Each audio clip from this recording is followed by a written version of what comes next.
One position is that, the Piers Morgan position, which when he's stating it, we pretty much know it's wrong, which is this was a total bottle job and it was a failure.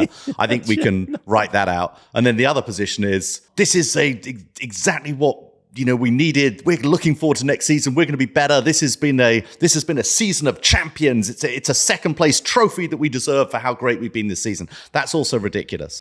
From the Men in Blazers studios in the crap part of Bedford and from the crap part of West Hollywood, it's the Men in Blazers video podcast presented by the GFOPs at Camarena, the Most Awarded Tequila. Oh, we're back. Like the LA Lakers. How are you holding up, Davo, baby? Wow, the Lakers. This has been a challenging morning. Got in late last night. No internet in the back house. So here we are. But there's a lot of football to get through, a lot of sport, a lot of things going on in the world. Some things more important than sport. We do need to acknowledge them at the top of this podcast. Of course, I mean Eurovision. Held this weekend. Meant to be in Ukraine after they won last year, singing extravaganza. But with Russia's invasion showing no signs of ending, the event was relocated to my hometown, Mykolenko's hometown of Liverpool. And I've got to say, in Liverpool, it was joyous. It was mad all weekend, all week, really. Just a music-mad city, given the chance to flex its musical DNA with the world watching. I think many of you will have seen like the internet viral videos of DJs playing sets in the frozen food aisles of supermarkets. I loved watching the passion of my city showcased. It really is one of the jewels of this world. And the Eurovision, Davo, I did think that broadcast is probably one I want to broadcast more than any other aspiration. I thought Johnny Weir did a bonzo job there.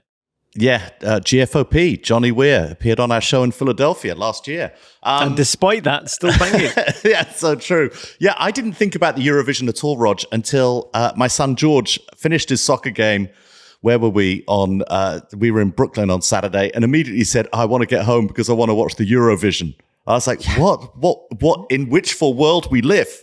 It's incredible. The Eurovision was just like this weird, surreal like moment of vague kind of realization that there was a continent out there when we were growing up in England, and you'd have all the nations phoning in and furling. I mean, like ABBA genuinely changed my life in that competition. It's definitely become a lot more self-aware, a lot of Roberto De Zerbi style sideburns on most of the singers, Dave.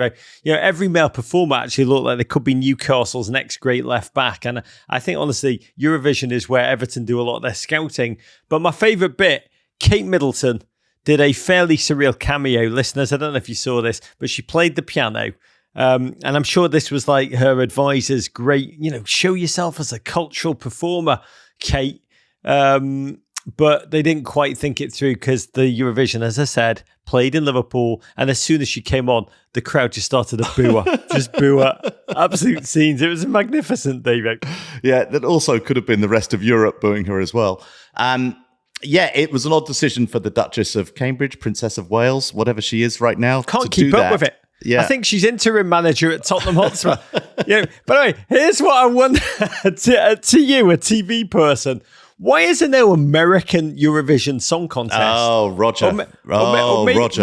Maybe fuse CONCACAF with CONMEBOL is my advice. North and South America. Just like, can you imagine like Bolivian performers, Jamaican performers, and probs Canada exhuming Nickelback for the win, Davo? Wouldn't that be perfect? Why is there not? Well, super television producer Ben Silverman, of The Office, who I collaborated with on Millionaire years ago, he bought the rights to Eurovision and made an American state singing competition. This was just a couple of years ago, 3 years ago, and it was state versus state in the Eurovision format, but it failed horribly. It just wasn't, do you know what? This is a brand that you and I truly understand. It just wasn't quite crap enough. It was too high quality.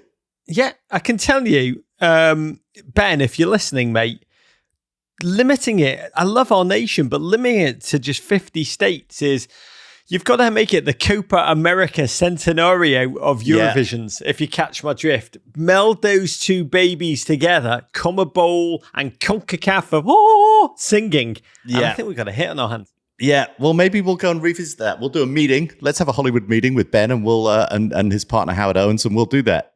Would you let me get into that pitch? Guys, before we get into this, let me explain what CONCACAF is, and then I'm going to explain Common Bowl to you. Yeah. No, I think this is a great pitch. I love the idea of a CONCACAF Common Bowl. It's the most CONCACAF-y musical piece of wonder in the world, David. To understand the Eurovision, you do have to understand CONCACAF, right? Yeah, Guatemala, null point. It would be so good. It would really work. I love it that you were influenced by ABBA. I'd have to say Bucks Fizz was a greater influence in my life. That may be the difference between Rog Google and them Davo. both. Google Bucks Fizz now, America. This was, just to be candid, this was like England, like still economically, politically, culturally adrift. And then we sent 4 singers up and the whole shtick of their song, Google this on YouTube. I can't believe I'm going deep on this. This was England caught almost between eras of like our prudish past, our Victorian past, in which, you know, we didn't talk about anything.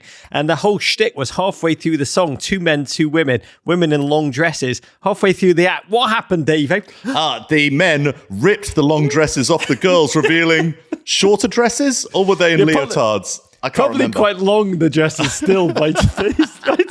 But like, it was, as children, it was just like, oh my God, women's legs on television. Like, it felt like punk rock before punk rock. It was really making your mind up. That's all I remember. That was the song, right? That. Common Bowl times CONCACAF times Bucks Fizz, America. Okay, before we get to the football. I think we just made Ben Silverman a lot of money. Yeah, believe me, he's already got enough. The office syndication rights have been quite kind to him.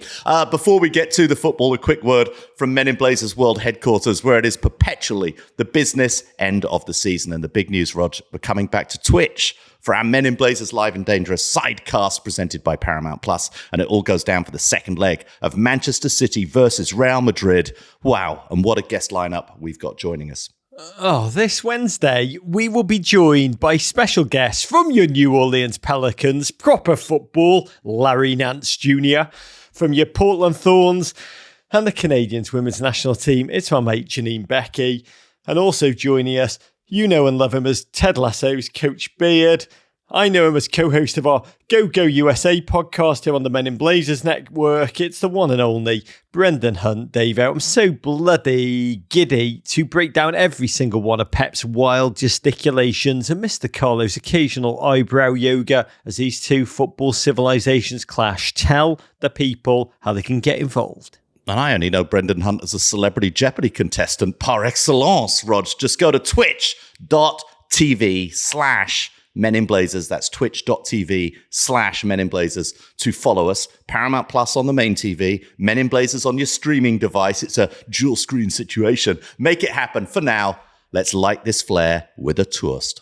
I want to raise a third first Bud Light of the day to Chelsea women who, at the FA Cup final on Sunday, a sold-out Wembley Stadium. By the way, world record crowd for a domestic match, 77,390 fans packing that historic stadium, and they witnessed a moment of wonder against Manchester United. 68th minute, Sam Kerr, fresh off becoming the Players' Player of the Year, a delicious finish with the outside of a boot on the break to down a gutsy Manchester United in their first ever major cup final.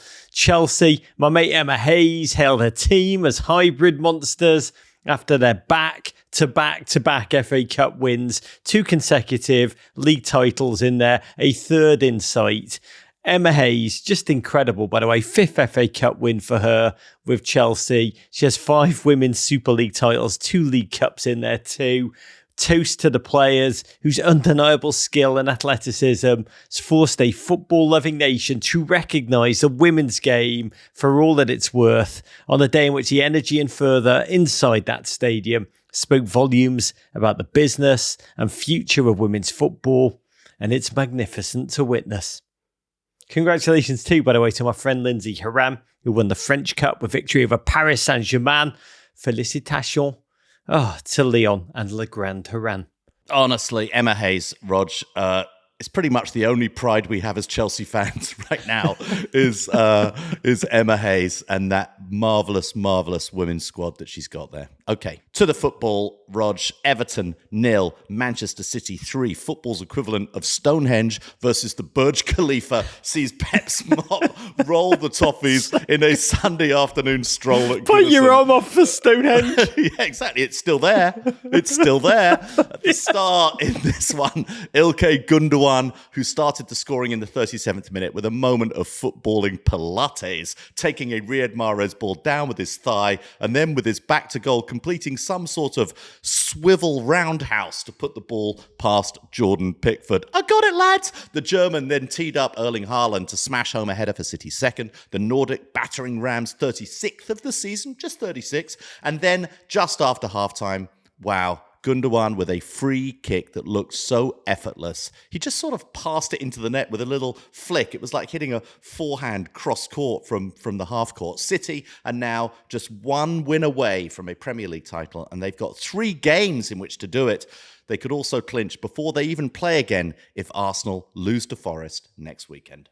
God, by the way, the analogy of Stonehenge and the Burj Khalifa, it's amazing. I do think Everton are probably one of the other henges once made of stone that is no longer there, though. That's my big fear. That's a big fear. Historians be in touch. But, you know, Cheshire Henge! yes, no one talks about it anymore because it's disappeared.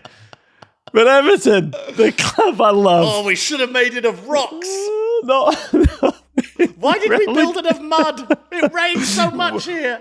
I spent my life building Woodhenge.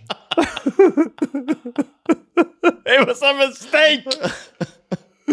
Oh my God. By the way, Sean Dyche is going to play a Stonehenge formation, I hope, against Wolves. Just players stacked on top of each other on the goal line. But this club I love, not relegated since 1951.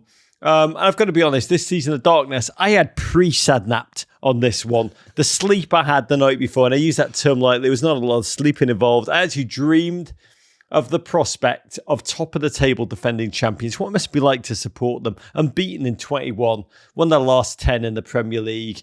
And I honestly never felt like my team had a chance. That was before kickoff. You know, yes, the 5-1 win at Brighton, but that felt like a fever dream. Also felt like we may well have used up all our luck, our joy, and all our goals for the rest of the season inside one game. So my mood was bleak, Davo. Despite the City rotation, Real Madrid lie ahead, so Grealish, Stones, and KDB were on the bench. Haaland did play. And the reality is, I spoke to Rebecca Lowe this weekend and asked her how many teams she thought Manchester City could field before Everton were on a level playing. And she said, maybe the City under-18s. And then she thought, and she goes, she wasn't trying to be funny. She goes, so they're quite good, to be fair. What do you think, David? Yeah, it would take quite a lot of Man City teams to get there. I'm still marveling at the idea that you still say that you were feeling bleak before kickoff, because in 12, 13 years of doing this, I still have no memory of you ever not feeling bleak before an Everton kickoff. And now we've reached what must be real bleak feelings, but perhaps you've bleaked too early. I'm constantly, before games, just feeling like I'm playing chess with the Grim Reaper. That is my mood in this just dark season, piled up on the non-lessons learned of the last dark season. But Goodison Park, though, way up for this. Really a clash between the football world's true greats, Haaland and Shite McNeil, to see who was really the GOAT. But he's one of your best players. I hate to tell you that. He really is. Terrible. No, he really is one of your best players. No, we're agreeing. He's terrible. And he really is. Two things can be true. He really is one of my best players. And from the off, City just whirled at Everton, or rather, at the red card waiting to happen, Mason Holgate. Gundogan and Mahrez look so dangerous. Everton, bless them, try to counter through Decore.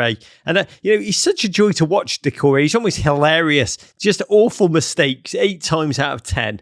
But then, the 2 times he accidentally does something good, a worldie will occur. So he's like if Russian roulette was a footballer. And God bless. Davo, I was way up for this suddenly. I was cheering corners. I was screaming. Nothing new. And I realised I didn't have any hope, but I just wanted our lads to have a go. And have a go they did. My God, DCL so up for it, so proud, so happy to be back. Holgate like a piece of flapping skin.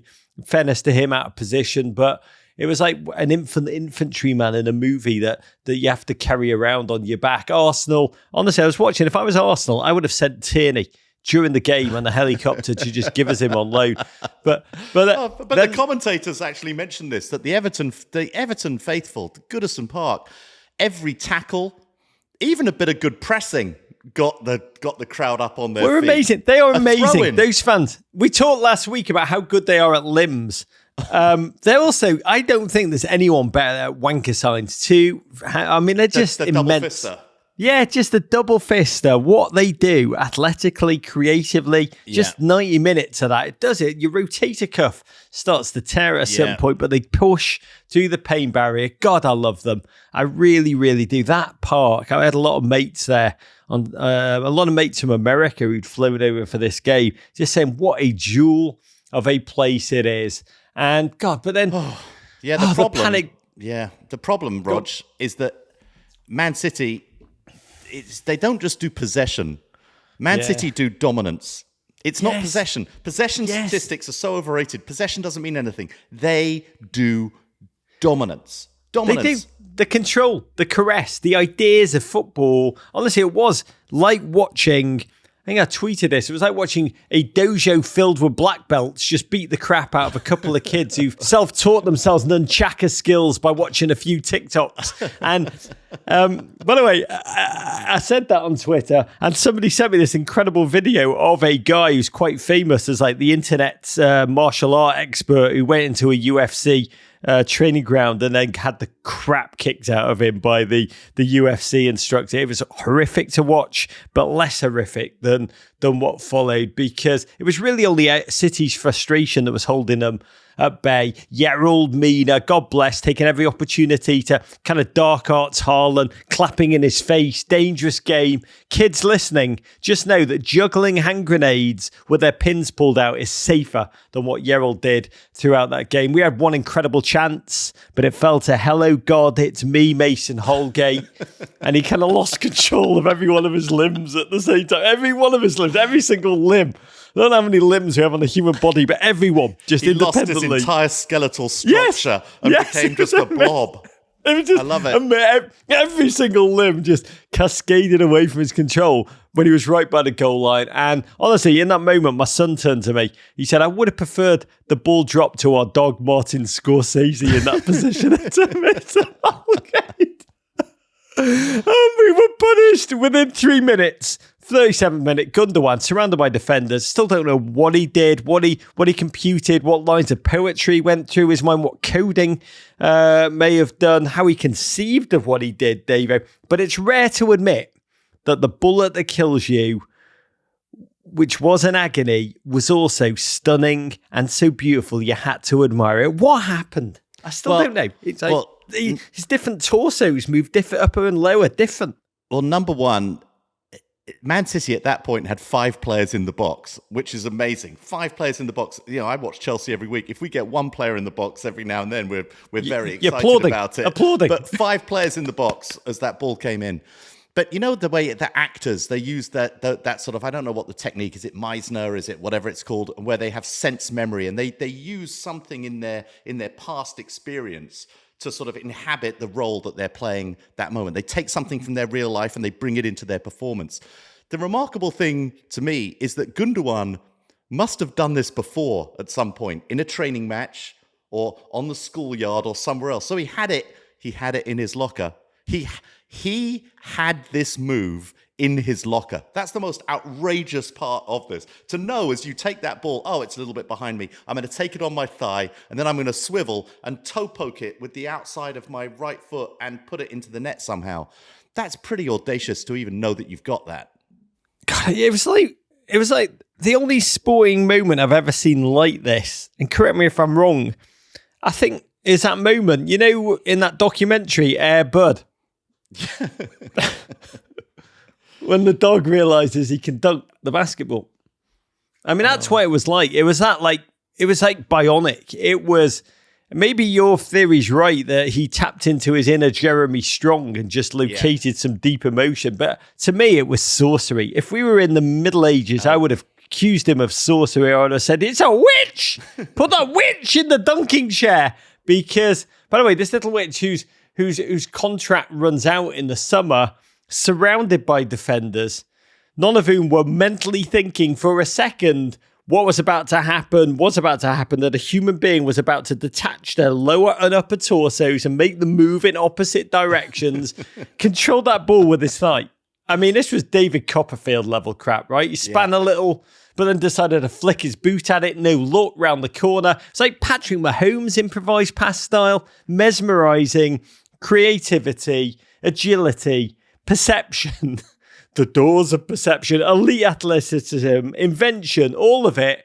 Matrix crap. It's like watching Einstein and Baryshnikov merge in 1 second. It's so funny. If you go into Google search and you put in control that ball with your, you'll go through 38 options before you get to thigh. Thigh is not the word you get to after control ball with your... Did you get a photo of Christian Pulisic knobbing it in the World Cup? I think you get control that ball with your ass before you get control that ball with your thigh. Christian Pulisic knobbing the ball in the World Cup, nude, in caps. Before thigh. Yeah. God, it's incredible. I mean, and it would get worse for Everton Football Club because within 118 seconds, City thundered forward again. Gundogan again, arcing a stunning ball onto Haaland's head. Poor Holgate mimed trying to leap for it, but again, just sad tragic comedy. Pickford diving completely the other way. I think 13 touches for Haaland in this game, but one, of course, was a greedy goal. And suddenly, from the can we nick something here and dream for 30 minutes, a quite impressive organisation and occasional mischief making. Suddenly, we've been kicked in the kidneys by a wizard or a witch, I'm not sure, punched by a robot. Yeah. Just pistol whip, looking down the barrel of the gun, and suddenly Davo praying Manchester City would not aim it at our goal difference. 52 goals for Haaland for the campaign. I'm beginning to believe inside of Erling Haaland is an entire Willy Wonka factory of a footballer, Davo. He's that magic. He's got it all. I like this. So what you're saying is to lose just 3-0 in this game, by the end of it, that was sort of a victory for goal difference. Yes. There was a moment there when I just thought they were going to just break us, stomp us, obliterate us 7-8-9. And I was like, God, we should have. Why do we even walk out for this game? Why don't we just not walk out, take the abandonment of the match and a 3-0 loss? Should have done. We did it for you, Arsenal. We tried and died for you. First 45 minutes, honestly, because we were bloody good for half an hour. There were like chances and things. There were corners. There was Holgate. There was everything. Yes. And it felt, honestly, football-wise, it felt like that, you know, that Scottish wedding in Four Weddings of a Funeral, where that curly-haired dude dances madly, joyously, and then just drops dead from a heart attack out the blue. It's Brigadoon! It's bloody Brigadoon! That's what it felt like. It felt like that. Death comes for us all. Oh, but before the second half, DCL off with a slight groin ache. And honestly, I've got to be candid. I pray for that man's groin more than someone my age should not be thoughts and praying the nether regions of a stranger. But the sight of Neil Maupay walking on in his place was like so terrifying. I almost swore there. It was as if Deitch had walked on after halftime waving a white flag, Davo. I would have received it warmer. You'd have been like, excellent white flag. Yeah, again, take the 3-0 loss, match abandoned. No, don't put on Maupay. Take the loss. Woodhenge, take the loss. This is my Woodhenge. The third goal came quickly. Gundogan again, pearl of a free kick. I knew it was a goal the second we conceded it. By the way, the difficulty of both Gundogan's goals, the unexpected nature of them both. Everton actually won the XG, the expected goals in this game, 1.71. City's XG, they scored 3 times, was 0.80, which is incredible. But from then on, I just kept watching to see, not goals, but to hopefully not see Everton players get red cards, which is insane. That's a double negative, but it was insane. That was the only suspense. God bless, we did try and keep playing football. We were like watching that chicken run round when its nerves were still working, but its head had been cut off. City brought on Bernardo Silva, DJ Greal's taking the piss. When they brought them on, I realised City have 110 charges of financial impropriety, which we we will mention, even though the television in England just never mentions it anymore, gone very quiet. But Everton also have massive FFP breaches of our own. They just did them badly. Like, yes, they were just very poor breaches. Yes, that's it. We can't even cheat well. We can't even get FFP rule breaking right. But for Everton, 10th home defeat of the season, new club record. That's good, right? Still making records. Yeah. That's good. And there is a true dread. 2 games of the season to go, knowing we can either doom it or bullet dodge it. Neck on the executioner's block once again, waiting for that phone to ring with a reprieve. Tuning in for Liverpool today, hoping they'll do us the biggest favour against Leicester. It's just a coin toss, this relegation nightmare. One that feels like that coin's been tossed by Anton Chigga. From No Country for Old Men. 11 successive league wins, though, for City. Just the kind of game they wanted to here. Yeah, we'll chat about the Arsenal game in a second, but this is what they wanted, right? They would put the game away by half-time, cruise with that Champions League Wednesday clash still to come. Yeah, look, I think the beginning of it was tougher than they wanted it to be. But they ended up, this was a cruise for them. They find so many different ways to beat you. In this game, it was the remarkably supple and flexible ankles of the German Gundogan. Who knew that he had that kind of flexibility down there? It's just something else. And they're looking really good. They didn't expend a huge amount of energy. They, rested some of their star players, and they're looking really, really, really good as they head into the sharpest end of the sharp end of the sharp Really, season. really, really good. Does not do it justice. They can finish with 14 straight wins, which is both incredible and also in a way stupid. Real Madrid now away. Pep walked onto the field at full time, ran right for the City travelling fans. Just pump them up, which we rarely see. This is a very different Pep. Normally, complacency is his big fear at the end of a game. He's shouting at whomever, just screaming at whomever, even when they've won like 7-0. But he went up to the fans. 2 more wins, he said at the time. 2 more wins, which is what he thought he needed for victory then, as we'll discuss. But it was a very different Pep, Davo, to the one we're used to. Normally all wired, all focusing on the negatives. This was Pep thinking of that victory, Monte Cristo, that feels. It was a Pep feeling the relief of a job done, and all that was to be left was to amp up the fans for the Real Madrid game Wednesday night. You see in that minute, when you look at that clip, the ultimate puppet master. Well, Chelsea away next week. I think that is so true. Pep is in control of every single aspect of his managerial job, like every single player, every single moment, every single detail. The one thing he may have thought at the end of the game is, you know what, I need to pump up the fans so that the fans are there for us on these final few games of the season. And he went and he's dealing them. He probably followed up with notes, with individual phone calls to each household. Some kind of like Zoom conference with all of them. He leaves and then no some stone direct unturned. telesales for season tickets next season. There's Pep Guardiola. How can I help you? It is incredible. Chelsea away next week. Brighton and Brentford, prob now dead rubbers. Still to come. Absolutely. Let's talk about what happened afterwards. So, David. God, Arsenal fans, prepare for the position. Yeah, Arsenal 0, Brighton 3. A sight akin to watching Pheidippides experiencing cramps just before he reached Athens. Arsenal's title race is all but officially ended by the visiting Seagulls, who, to be fair, put on a masterclass at the Emirates. After a scoreless first half, Brighton took the lead via a somewhat controversial Julian Enciso header. An Agent Trossard giveaway then led to Denise Undav dinking one over Rambo to make it 2, and Pervis Estupinian added some Ecuadorian insurance in injury time and signalled the sunset on what has been a really remarkable title push by this young group of North London heroes. A game played in the shadow of City's obliteration of Everton, a shadow that truly should not undermine the incredibly positive, really the collective stories of both of these clubs. Reborn Arsenal against the best Brighton team there's ever been. Let's forget the 5-1 Everton blip. Both teams young, stylish, mesmerising. But man, this was less a football match, more a Harvard Business School case study of 2 transformational leadership projects which are loaded with possibility, honestly, and inspiration that transcend football, played out in the May sun. This game, Dave, it felt like a massive occasion. Yeah, definitely. And, again and again and again, this season, Arsenal have reacted after, their title rivals have won games or won points, and they've gone out there and they've found a way to win the game or come back when all that seemed lost. Over the last few weeks, we've suddenly seen those wobbles. And I certainly had a real sense of foreboding before this game. And I thought, wow, Brighton, they're going to rebound from that loss last week to your mob.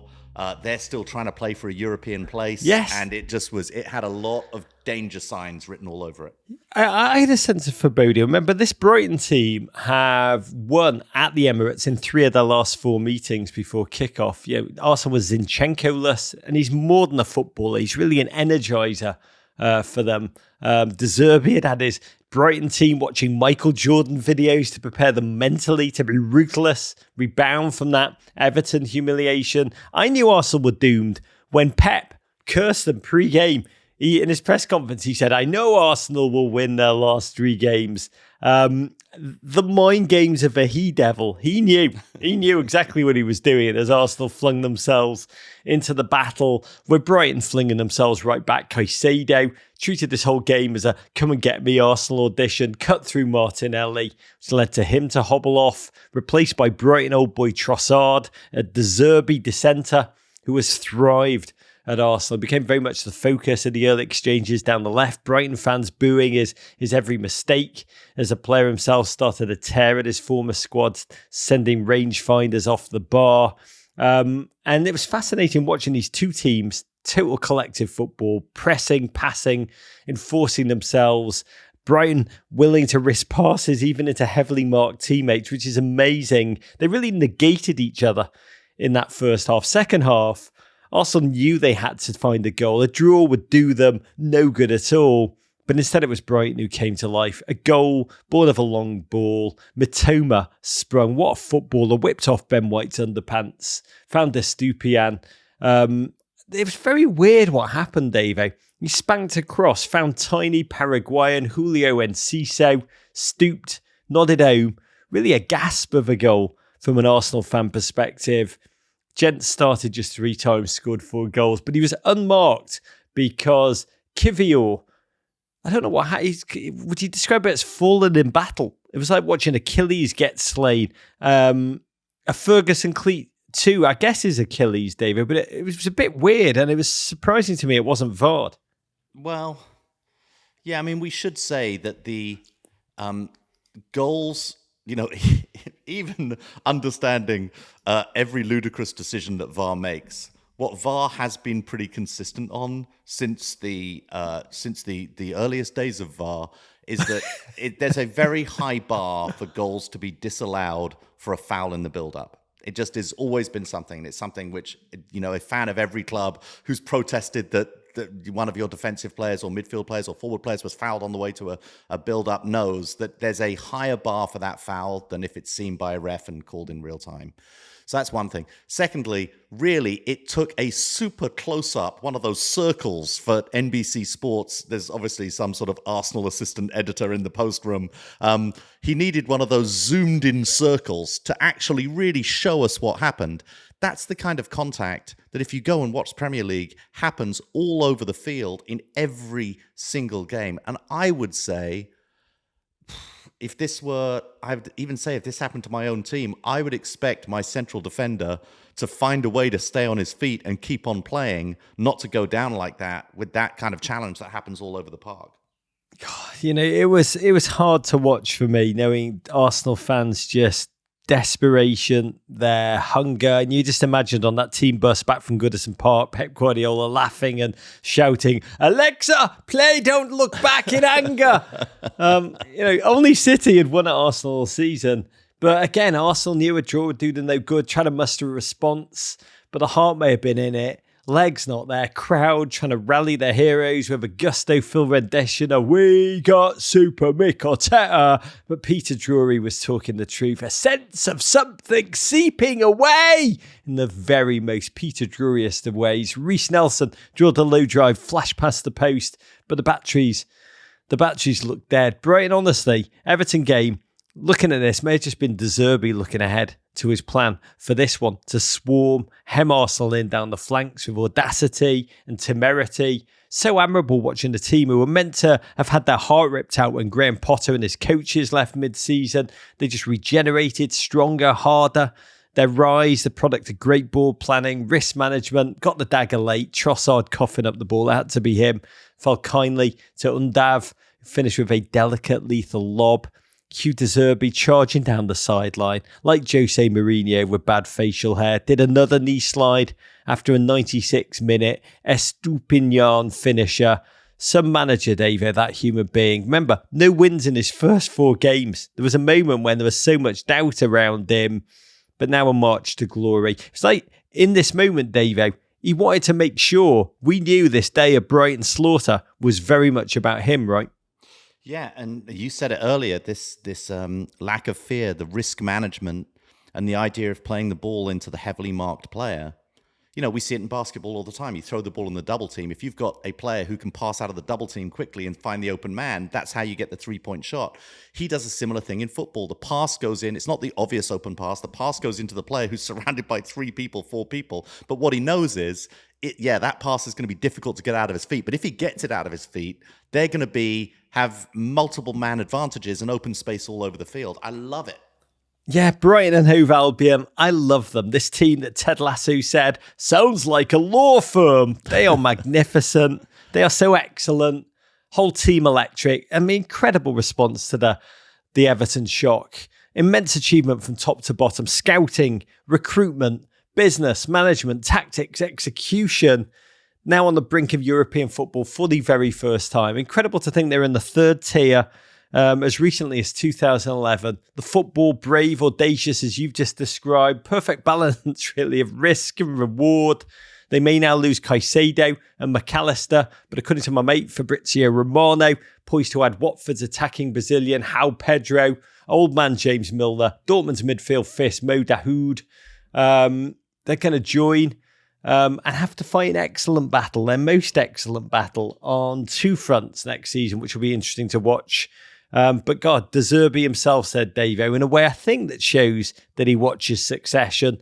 The last 5 days were very difficult. Today we showed our value, our passion. We showed we are serious people. And they are right, Davo. Yeah, look, they're a team, we're going to talk about Arsenal, I'm sure, in a second and talk about how hopeful they should be about this young team and how much better they're going to be next season. But yeah, other than Brighton having to play on the European front as well as at home, Brighton look like they're going to improve next season. Who would count them out of being a top team again with that manager and that style of football?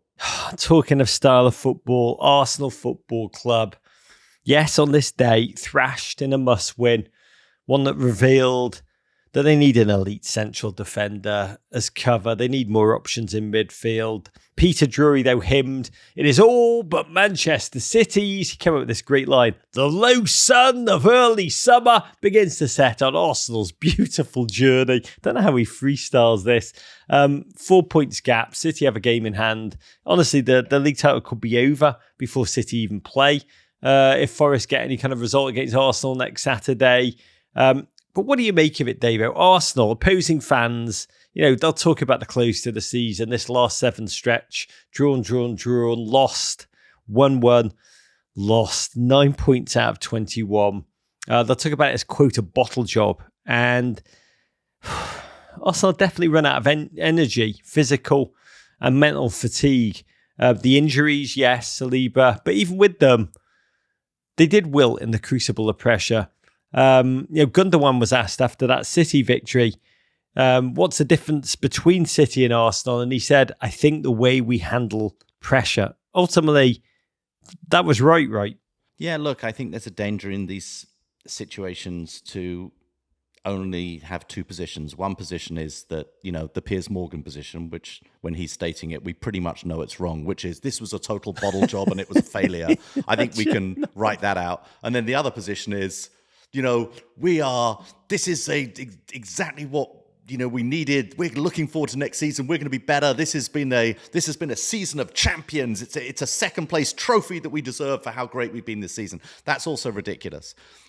The middle position is, there are no ballads written about second place finishes in the Premier League, Rog. We don't have ballads at Chelsea over those second place finishes under Avram Grant, Carlo Ancelotti, Jose Mourinho, and Claudio Ranieri. There are no ballads for second place finishes. There's no value in that. The value is only in what you build for the future. And yes, Arsenal have certainly laid a foundation for the future.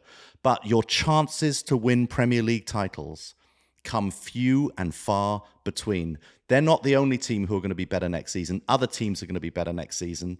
And that means that they've got to take not only from footballing perspective, but it is that mental strength that you talk about. They've got to understand that this was, yes, there was squad depth, was definitely an issue. Yes, maybe Arteta made a few decisions that he would probably like to take back on reflection. But really, this was something of a mental collapse. No one who's ever been involved in sport at any level doesn't recognize that, because we've all done it. We've all been there, and they're going to have to get tougher next season. Yeah, I would say to Arsenal fans that I know yesterday hurt a lot, just the agony, the searing sting of really a dream deferred. But I really believe this. I do absolutely. You have to drown out the crowing of rival fans. The mass of human beings who are reveling in your downfall. I hear it, and to me, it's just the sound of jealousy and self-loathing. There's no shame to failure in life. By the way, this is not about football. Failure is really a crucial part of the human experience, and what matters in those moments is what you take of it, how you change, the lessons you take from it, and what your young team, Arsenal Football Club, have achieved this season. As a horrible neutral, it's been incredible to witness. I have loved tuning in to watch Arsenal. Just both the football they play, which has been brilliant, but the profound act of transformation that anyone who watched All or Nothing can really appreciate, propelled by strategy, intelligence, bravery, creativity. It's been bloody joyful. Remember, it's not so long ago, Arsenal fans, and I know you remember this because you tell us that we never used to say nice things about Arsenal. That was honestly connected to the fact that they were struggling on the field. But it wasn't so long ago, on a weekly basis, we talked about them like Theon Greyjoy, Reek, and the torture they were putting you through. Their only failure is they had to be perfect to beat Manchester City. They were merely human. But they were humans who touched transcendence in the most remarkable way, and I think it's been beautiful to witness. I mean, to be fair, you never said nice things about Chelsea either, and they were winning everything. That wasn't because of failure. But it's every team gets it from opposing fans. Everyone has the banter. Arsenal fans you've had quite a lot of banter yourself, not only about your crosstown rivals, Tottenham Hotspur. Bants is part of the game, but also doesn't really matter. It matters the memories that you've made. You say this all the time. I've learned it from you, Rog. It's about the memories you make with you and your friends and your family watching your team. You'll have those memories, but it's not a title win. A second place finish is not a title win, and it should hurt. It should hurt. It should hurt being that good and not winning. And I refer you to the most brilliant post-match interview that Martin Odegaard gave to Sky Sports. It was honestly one of the most intelligent footballers, one of the most honest footballers, one of the most honest interviews, and really no platitudes, not falling back on any kind of, pre-programmed, publicity-driven, answers to those questions. He just talked about, honestly, the pain, the struggle, the disappointment, the feeling of underachieving at the end. And it was wonderful. That and the intelligence of him, the intelligence of these other young players, the brilliance, the tactical brilliance, those are the things that you've got. But an honest assessment of this season, I think, is vital. One last thing. It would be lovely if Matt Turner got a game. I know from him coming on this show, he told us how much a Premier League start would mean to him. And I know football doesn't work like that, but now the title is done. Champions League football has been clinched. Oh, it would be incredible to witness a childhood Arsenal fan's dream come true. Absolutely, would love to see it. Okay, from the title race to the battle for the top four, and we'll start with one of the low-key big wins of the weekend. Man United 2, Wolves 0. Eric Ten Hag's team rebound from back-to-back Premier League defeats to strengthen their grip on a Champions League spot next season. Former child star Anthony Martial's second goal of 2023 and an Alejandro Garnacho goal. He's a current child star on his return from injury. Do the business. United end the weekend in fourth place, 4 points ahead of fifth place Liverpool. Yeah, United went into this one confused, fearful, 2 straight losses, combined with the amplifying effect of the off-the-field angst, the uncertainty of the ongoing, grinding, mysterious sale process of the entire club, or maybe not, really created a tremor. The sense that Champions League football may be slipping away. Old Trafford before kickoff, just a reality that possibly Ten Hag, who we so desperately want to lift up as just a cool, total control leader that we need, may not be all of that. The stakes are really high. And by the way, I do think he is all that and then some. But then the news, Marcus Rashford out with a leg injury. It's real, repressed panic. Didn't help that the Wolves goalkeeper, Daniel Bentley, making his debut age 29 at Old Trafford, played lights out, 8 saves, 3 of them exquisite. United holding out for a hero. Remarkably, it was Martial, that often lost boy, finished sharply for his stealth 8th of the season. Anthony then conspired to do his thing, which is just adding to his lengthy lols mixtape nerves. And the fact they were holding out for a hero led to the crowd begin chanting Garnacho's name. It was amazing to think about this maverick, skill-soaked 18-year-old. They wanted him make his first appearance after battling a foot injury. Not played for them since March, this young Argentinian. Started the season as number 75. That's how far on the periphery he was. Playing for the under-21s against the likes of Barrow. And now he is the golden sense of hope and possibility. Came on in the 81st minute. 94th, United nervy, charged half a length of the field, held up Semedo with an admittedly lazy piece of last man defending, shook him off, soft shoe shuffle, then pinged the ball in off the post for dramatic effect. Sniper, loves a late goal. I think 4 of the 5 he scored this season have come in the 85th minute or later, then whipped off his shirt, showed the Stretford end, the Angels' wings. He's had inked across his pecs. Davo, what a player. Get your tats out for the lads. I mean, and a set of pecs on an 18-year-old, Rog. That was amazing. Quite apart from the tat, just his muscularity. Great finish, great player, electric pace, and what does we say? The goal of a shagger. He's a confident young man. He is, and it is fascinating. Martial scoring before him shows him, the pathway can be fractious. There was no givens. The Janashai, who many of you will remember, Google him if you don't remember him, what happened. That same electric feeling can be fleeting. It can be permanent. It is down to you and your mentality. Tied on points now with Newcastle United. 4 points ahead of Liverpool, who play this afternoon. A game which will admittedly give United a game in hand. Bruno had talked about how physically, mentally exhausted the team are after a Europa League campaign. It was ultimately a march of folly. They now have very much Champions League football in their own hands with games against Bournemouth, Chelsea and Fulham to come. Aston Villa 2, Tottenham 1. Unai Emery bounces back from 2 straight losses to keep the Villains' hopes of Europe next season alive at the expense of Spurs, who looked bereft in this one. A wonderfully worked Jacob Ramsey goal gave the Birmingham outfit the lead in this one before an absolute ridiculous Douglas Luiz free kick levelled it. Harry Kane did win and convert a penalty late on for Spurs, but despite the spark, Spurs couldn't start a fire. These teams are now level on 57 points. Villa, they were 16th, point above the relegation zone when Emery came in. Now a run of 6 home Premier League wins for the first time since 1993. I think they've conceded just once in the process. This margin of defeat was actually quite flattering to Tottenham. Villa are now guaranteed a top 10 flight finish for the first time in 12 years. What Emery's done there, honestly, alchemy and levitation. Still a chance of qualifying for Europe for Villa for the first time since 2011. Hope the club can build on it all over the summer as they redevelop their stadium. 50,000 capacity. I think they're trying to get it to a new urban academy. They're opening in the heart of the city, which is amazing. Barcelona's director of football, Almani, set to arrive in the summer. Just great vibes there. Spurs, though, Davo, now officially out the top four race.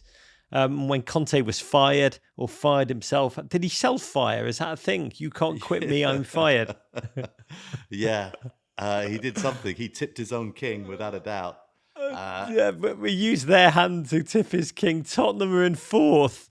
Really is what looks like a successful season felt so bloody awful. And I know some Spurs fans who actually hope they can rebuild without qualifying for a minor European tournament. Avoid that distraction of Thursday night football, which is really shattering. And that rebuild now, Kane, will he stay at the top? Who will replace Lloris at the back? Who will come in and manage? Sky reported on Friday that Julian Nagelsmann, seen by many to be the leading candidate, will not be the next manager at Spurs. Briefing the press, Ryan Mason may be considered for a permanent role, which would be insane. So many names linked still. Ruben Amorim, sporting manager. Arne Slot, Dutch champions Feyenoord. Celtic's Ange Posteloglou and Bayer Leverkusen's very handsome Xabi Alonso. We are 48 days, Davo, into Spurs' new manager search. So bloody weird that this Nagelsmann story comes out at this time. The story of why exactly will soon leak out. But doesn't it feel like, it just reinforces a sense of fragility and uncertainty swirling around the club at the very time that old Poch, as we'll discuss, is about to swagger back with your boys? Yeah, we used to use the word wither a lot on this podcast, Rog. We used to talk about wither, where it's all going, what's going to happen, a lack of direction within a question. And that is really my question for Spurs, wither. And I sometimes when you cut to Daniel Levy in the stands, you wish he was thinking wither a little bit more, because he seems so certain of himself while there is nothing to be certain about. And I don't quite know where they're going. You and I both have, we talked about it before on the spot, a bit of a soft spot for Spurs, a bit of a, we would like to see them do well. And so many players that we admire, so many players who we like, so much quality in that team. We have so many friends who are Spurs fans. It must be heartbreaking for them to see all the momentum on the other side of London, though they're probably happy they're not winning the title. It's momentum that's very difficult because there's no wither question going on at Arsenal. I'd just like to see them have some certainty. I'd even take them going for Big Sam if that was a firm decision. One Tottenham mate of mine texted me, let's just say slightly theatrically, texted me, who would want to manage our dead club? All caps, which I love. Yeah. Bite your arm off to lots of people. The response is just lots of dollar signs in all caps, and that would be absolutely fine for most people in football. Well, okay. It's time to talk some Big Sam. Yeah, Leeds 2, Newcastle 2, a real Big Sam game. A bonkers back and forth affair between two teams desperate for points for very different reasons. Leeds actually went out ahead thanks to a Luke Ayling 7th minute rebound. They had a chance to go 2-0 up after being awarded a penalty, only to see, Yorkshire Winklevoss Patrick Bamford have his shot saved. Just 3 minutes and 23 seconds later, Callum Wilson proceeded to convert a Newcastle penalty. He then went on to add a second from the spot later on to put the tune 2-1 up. But a 79th minute Rasmus Christensen drive did rescue a point, a vital point maybe, for Big Sam's boys. But they do remain in the bad place, 1 point off Everton. Big Sam, 3 games left to work his magic. Saturday faced a resurgent team, Newcastle, he once managed fleetingly in 2007.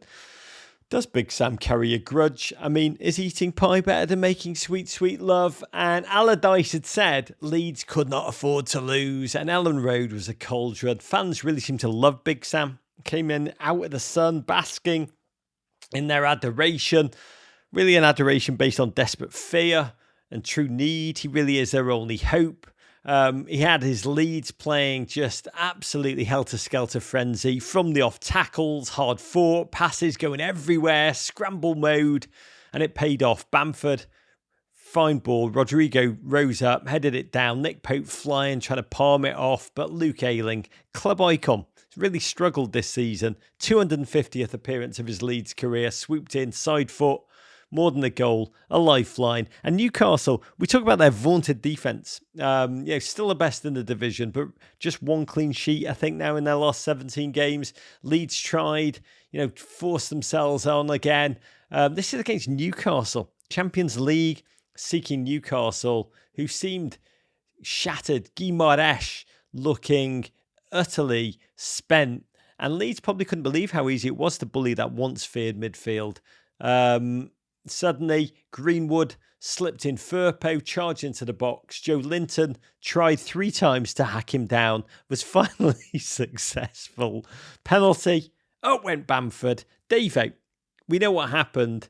Pope, to his right, not hit far enough away, swatted it clear. Bamford, fine footballer, but mentally, in the crucible of pressure, probably not the one you'd want on the ball.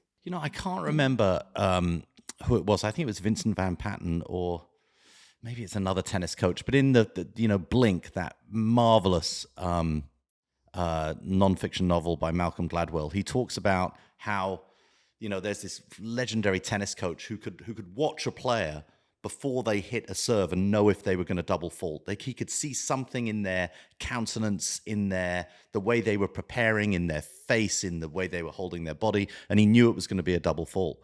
And you go and you watch Bamford before that penalty, and if ever I've looked at someone who I knew was going to miss, it was right then. He just looked like he wanted to be anywhere else in the world, but right there, about to go and take that. And how he ended up there, I imagine every Leeds player, coach, and fan would like to sort of take back. So, I mean, especially as Rodrigo was available. But we always talk about, theoretically, if your life depended on it, who would you want stepping up to take the penalty to save your life? Bamford, to me, is definitely on that list. But he's just below Diana Ross and Breck Shea in about 17th millionth place. It's like crazy to expect otherwise, honestly. That's how mad it was. And sure, in Bamford's mind, it was all Jesse Marsh's fault. But, I had a Leeds supporting mate text me and ask me afterwards, like, do you think Big Sam sent up Bamford because Patrick's the only Leeds player that he knows by name? Yeah, maybe. Bamford. Yeah, I'm pretty sure Sam Allardyce refers to him surely just succinctly as "you big soft Brady box Southern toff." He's got no idea what Patrick Bamford's name is. But a reprieve for Newcastle. By the way, he doesn't just call him Southern toff. He does it each time. The whole thing, big soft Brady box Southern toff. It just feels so good for him to shout that out. Reprieve. And one Newcastle punished within 1 minute and 53 seconds. He's out with a penalty. Callum Wilson really gave Bamford a lesson in penalty taking. I think ended up 9 goals in 9 games for Wilson, sending the heaven and hell of relegation. Second away from 2-0 for Leeds. Dreamland soaring towards the heavens. Instead, back in a hole, staring again at the abyss. Fear kicked in.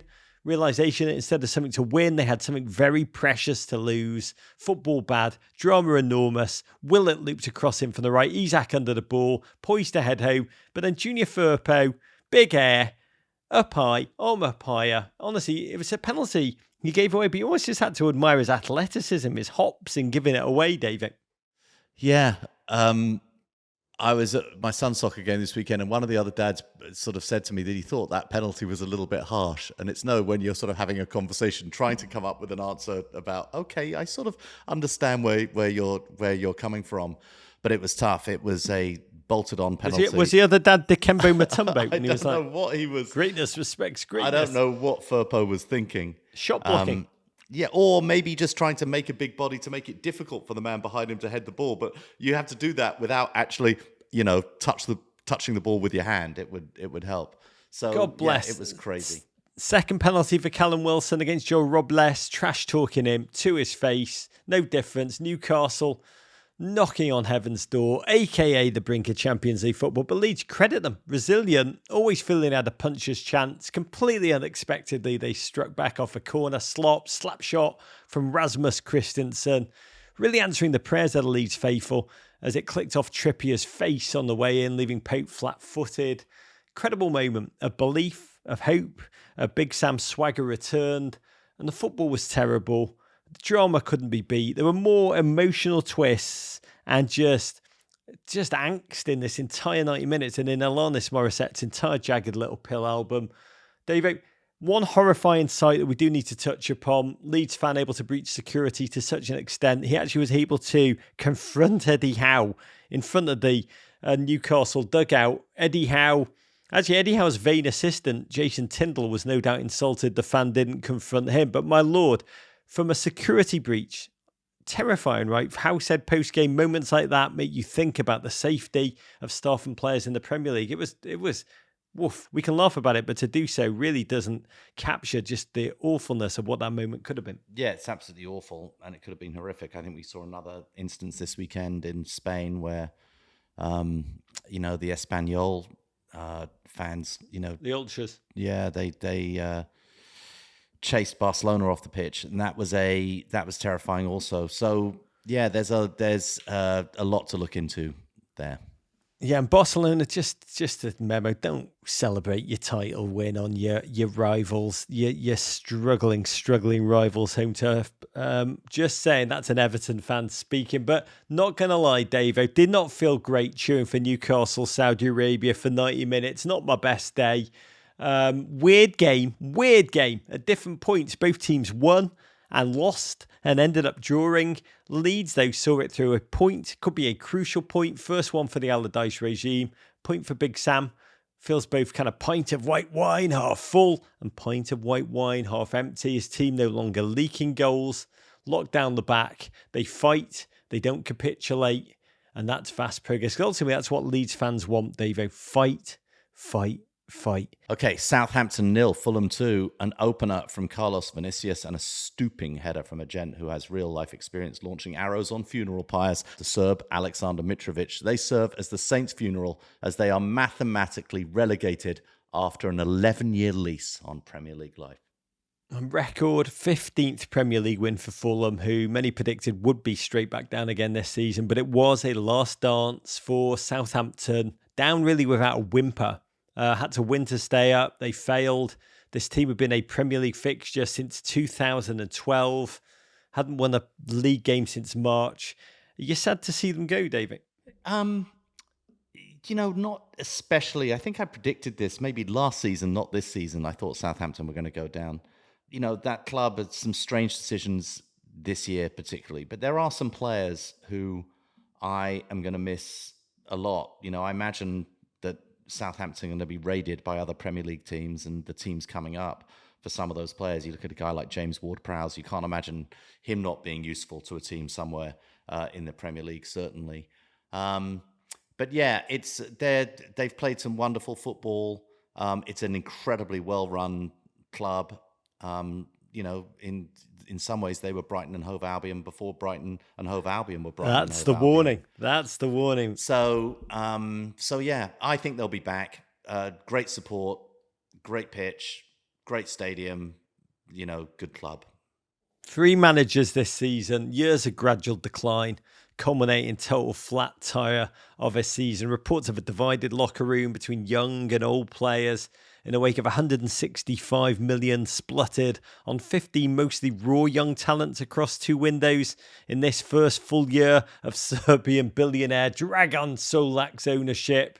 One that's ended in the club sinking out the Premier League without fight or spirit. And it is bloody sad because, as you say, there is a passionate, loyal fan base down there. And I talked about this on Friday, that I can remember going there in 2015 to make a film, The Southampton Way, holding up the club. And this is the warning to your Brightons, your Brentford. Southampton were held up as a model of a great run club. In the midst of their run, 2013 to 2017, Southampton finished no lower than 8th. I made that film, about their youth recruitment, the Koeman era. They scouted so smartly. Sadio Mane, Virgil van Dijk, Tadic. The academy was the pride of England. Callum Chambers, Luke Shaw, Gareth Bale, the Ox, Lallana. Felt like Champions League was their future. It's a reminder that everything is temporary. Enjoy it while the great times are there. There's a great quote in the Athletic story about the club's dark season.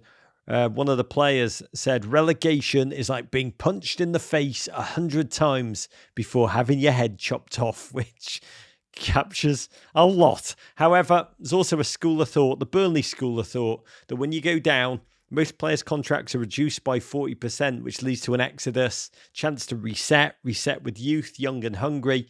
And if Southampton can reconnect to their academy, the lungs of the nation again, there can be light at the end of this darkness. You talk about players, David. James Ward-Prowse getting relegated.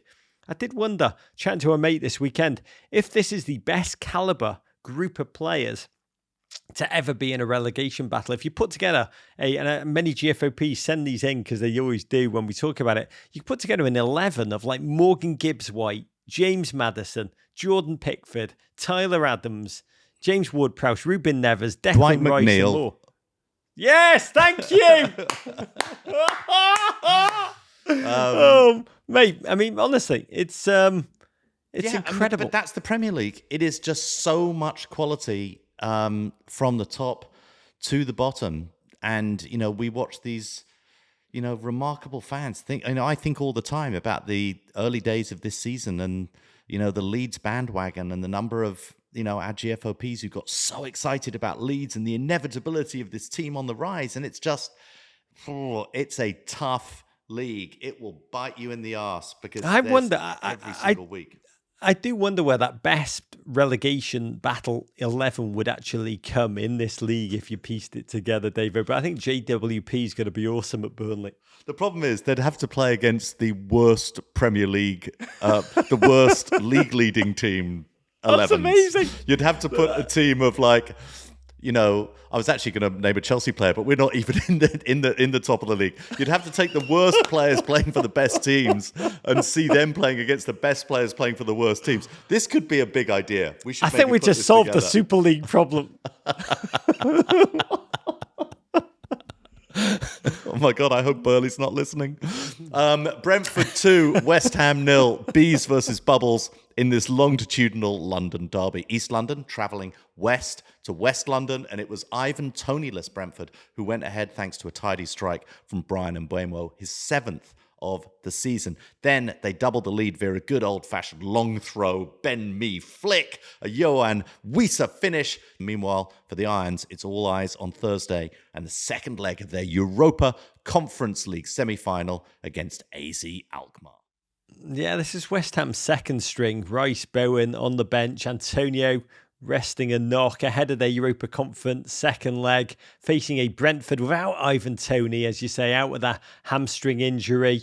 This game, akin to going to a Broadway musical and finding the entire cast out and just the understudies like Danny Ings and Maxwell Cornet taking the field. And I was imagining them taking the stage in a Broadway musical. That would be wonderful to see. Brentford secure a top-half finish in the top flight for the first time since 1938. They did so with predictions of second-season syndrome following the loss of Christian Eriksen. This season has been a testament to Thomas Frank. What a manager.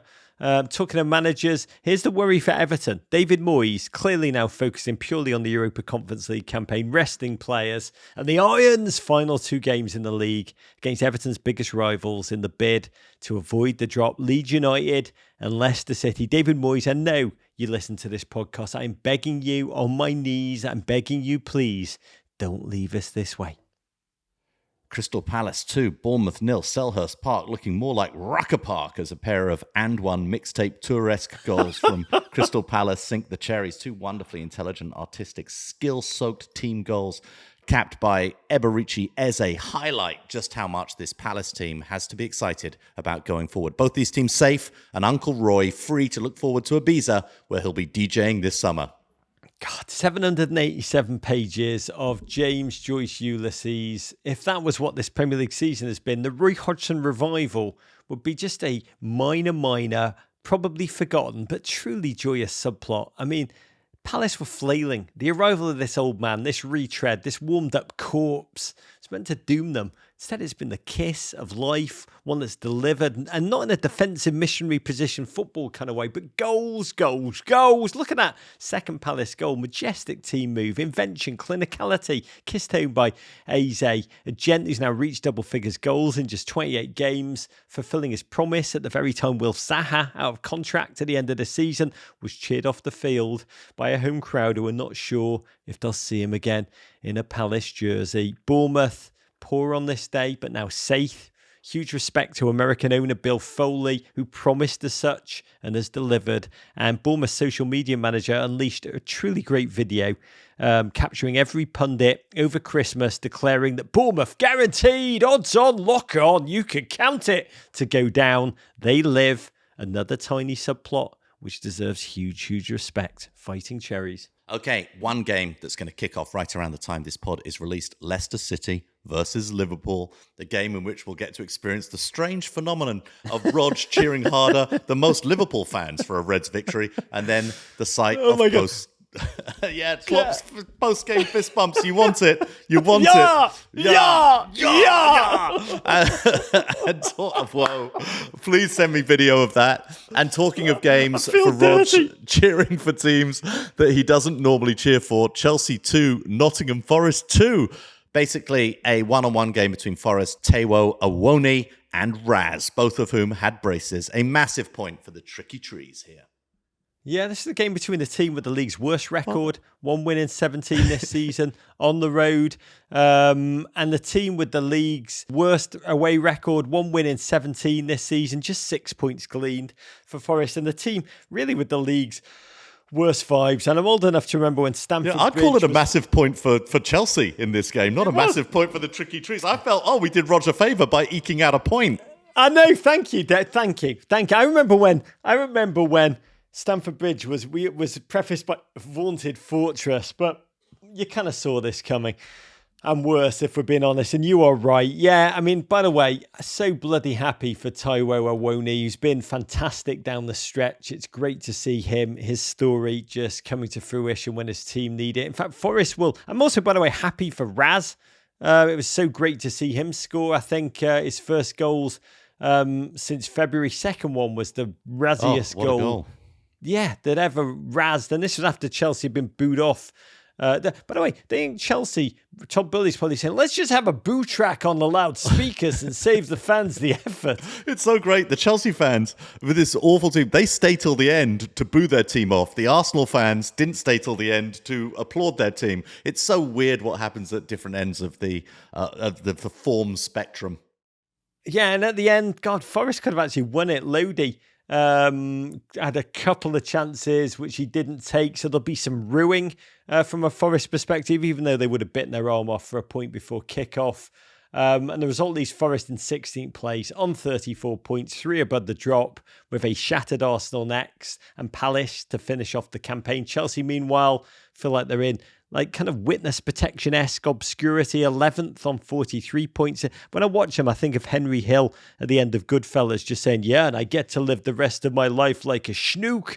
But the real story out of Chelsea, Davo, really the news of this season, Mauricio Pochettino has agreed to take over as your new head coach after huge talks, long talks, probably, intense talks about the future of your squad, who he wants in, who he wants out. Chelsea have been looking for a new manager since Graham Potter was clipped. How are you feeling, Davo? Of him, an elite manager, but the challenge at the club are profound. You've got the resurrection of Lampard, gone Ori, shows that there was absolutely no plan to what Burley and Clearlake have been doing post-Potter. Poch will become the third permanent boss in the last 12 months. Does it feel like the beginning of stability? Quick question. Is Burley staying as chairman of Chelsea? He's staying? I gather from your laugh that he is staying. That Fabrizio hasn't given you some news that we're selling the team to someone. He's not giving me the funny handshake, the secret handshake. So half the squad are leaving, apparently, sold at a cut rate discount, no doubt, on eBay. We've got a new manager coming in.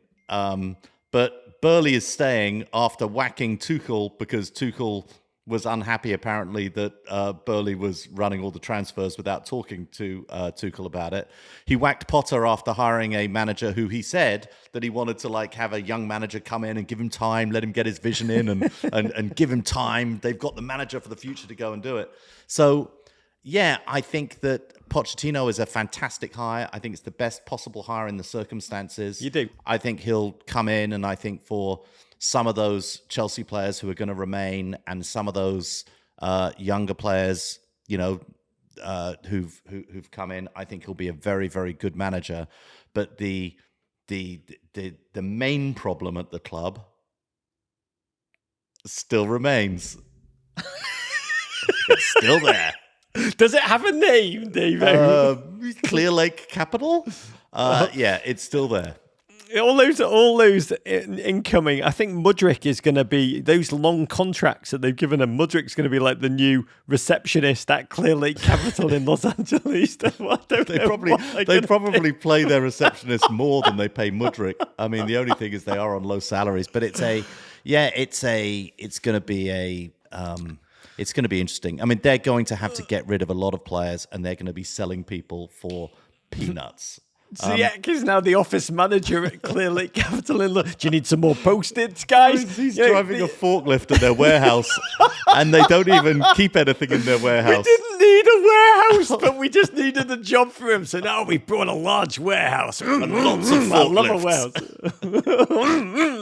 I mean, Pochettino, I adore that man. I really do. He's inheriting a tactically bereft squad, an offensively impotent squad. I think they scored just 36 goals this season. Only three. And half of them have been in the last 2 weeks. Only 3 teams have scored fewer. Yes, and I know one of them's Everton. And another one of them's been relegated. I love Poch. I love what he does or tries to do. He's positive. He's a culture builder. And Chelsea as a club whose proud culture has been totally scorched earth by their owners. Poch can rebuild it. But to do so, he's got to find that good team that no doubt exists within that bloated Chelsea squad. He favours collective, ferocious, selfless football, Poch. Chelsea players are going to have to get ready for 2-a-days, running till they puke.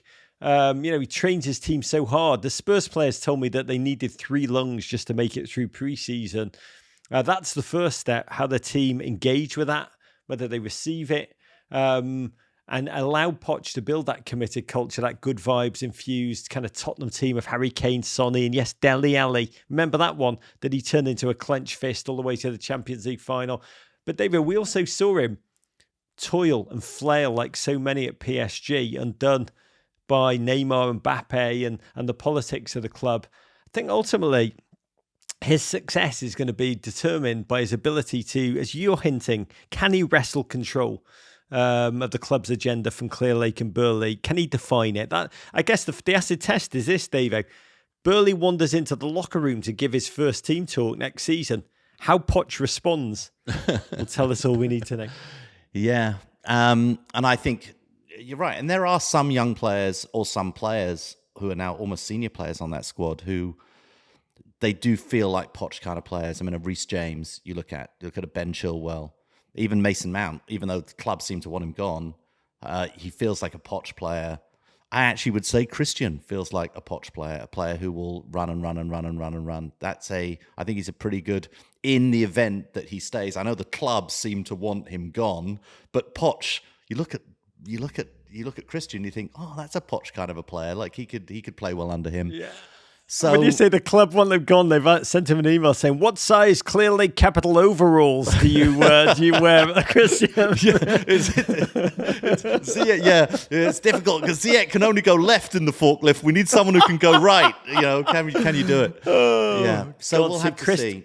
Christian linked to AC Milan heavily this morning. No one knows who's briefing that, but Godspeed to all of them. Mostly Godspeed to Poch, who is one of the good guys.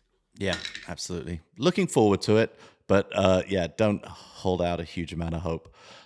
before we go, Rog, we should say a quick reminder about everything we've got happening at Men in Blazers this week, powered by Bud Light. Easy to drink, easy to enjoy. We're back on the Twitch this week for a special edition of Men in Blazers Live and Dangerous, presented by Paramount Plus. Join us at 2:45 p.m. Eastern Time Wednesday for our sidecast of the second leg of Man City versus Real Madrid. We're going to be joined by special guests Larry Nance, Janine Becky, and Brendan Hunt. Twitch.tv/Men in Blazers. That's twitch.tv/Men in Blazers. Give us a follow and come watch the game with us. We cannot wait to get back on Twitch, Roger. And can we get a toast to close us out? I want to raise this shot of Jägermeister, this bolt of human emotion in a shot glass, to the life and memory of a remarkable Liverpool life, of a true Liverpool gent who died too young. Dan Kay, journalist, writer, Hillsborough campaigner, died suddenly and sadly, age 45. Dan was a journalist for the local paper, The Echo, early on in his career. I should say also he was my second cousin, and almost his entire family had passed away before him, so there were few people left to mourn him. But the Hillsborough Justice Advocacy community and figures from Liverpool Football Club rose up this weekend to tell stories about his all too short life. And my favourite memory of Dan was when he was a local paper's digital editor, early days of the internet. Came round to my parents' home when I was visiting and pulled out this map of the world, absolutely covered in red dots, to show me with some astonishment, because this was early internet, where Liverpool's fan base was around the world as told by hits on the paper's Liverpool stories. And I asked him, I was like, do you have a map, a similar map for Everton? And he's like, yeah, I do. It's in my car. And he went outside to get it, came back, same map of the world with blue dots in the city of Liverpool and then a couple in North Wales. And that was it. And I will not forget the sound of his laughter as he unrolled that map. Dan was a special gent. He was sensitive.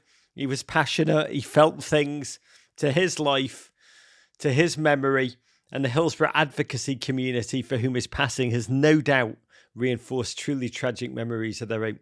To Dan Kate. Oh, Rog, so tragic and so sorry for your loss.